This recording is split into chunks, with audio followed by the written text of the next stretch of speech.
سب تعریف اللہ ہی کے لیے ہے جو سب چیزوں کا مالک ہے، یعنی وہ کہ جو کچھ آسمانوں میں ہے اور جو کچھ زمین میں ہے سب اسی کا ہے، اور آخرت میں بھی اسی کی تعریف ہے، اور وہ حکمت والا ہے، خبردار ہے۔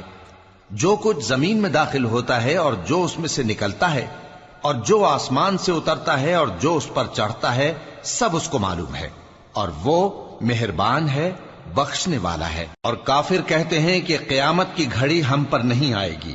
کہہ دو کیوں نہیں آئے گی؟ میرے پروردگار کی قسم وہ تم پر ضرور آ کر رہے گی۔